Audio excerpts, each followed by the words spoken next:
I never believed in ghosts. Not really. I always figured that strange noises in old houses were just pipes settling and shadows at night were just tricks of the light. That changed when I moved into an old Victorian house on the outskirts of Portland. It was a rental, a temporary place while I sorted out my divorce, but I soon realized that some houses have memories, and some memories refuse to stay buried. The first time I heard it, I had just finished unpacking. I was alone, standing in the middle of the living room when I heard my name, clear as day. Michael. I turned around, heart pounding. Nothing. I brushed it off as my mind playing tricks on me. Stress, exhaustion, something rational. But that was just the beginning. The house had a strange energy, something I couldn't quite explain. The floors creaked in odd places, even when I was standing still. The windows rattled, even when the wind was calm.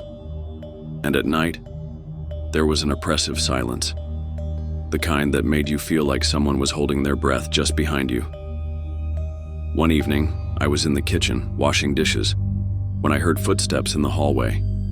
Slow, deliberate. I froze, my hand still submerged in the soapy water. "Hello?" My voice sounded smaller than I intended. No answer. I turned off the faucet and dried my hands, stepping cautiously toward the hallway. The light overhead flickered as I moved closer. I half expected to find my front door wide open, but it was locked. Just to be sure, I checked every room. Empty. But as I reached the bottom of the staircase, a chill ran down my spine.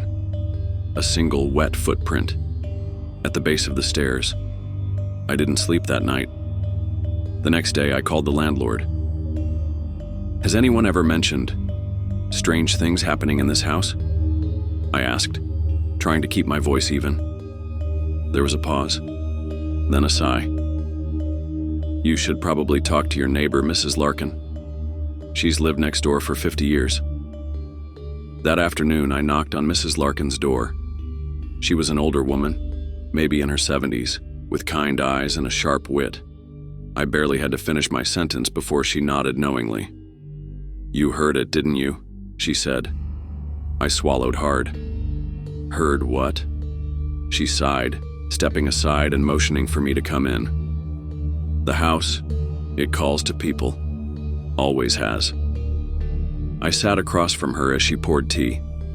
She told me about the previous owners, how the house had once belonged to a young family in the 1950s. They had a son, Christopher. One rainy afternoon, Christopher had gone missing. His mother swore she heard his voice calling from upstairs, but when she checked, the attic door was ajar. They found his body days later in the crawl space beneath the house. No explanation, no forced entry, just gone. That night, I barricaded my bedroom door. I told myself I was being ridiculous, but I couldn't shake the feeling that I wasn't alone. The house felt smaller, like the walls were pressing in. Then I heard it again. "Michael." The voice was soft, almost pleading. It came from upstairs.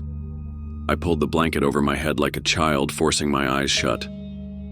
But then came the sound of slow, heavy footsteps, right outside my bedroom door.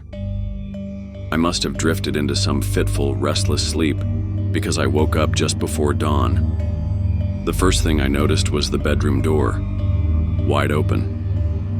And in the dim morning light, I saw them. Wet footprints, leading from my bed to the hallway. I left that morning. I packed up my things and called the landlord to break my lease.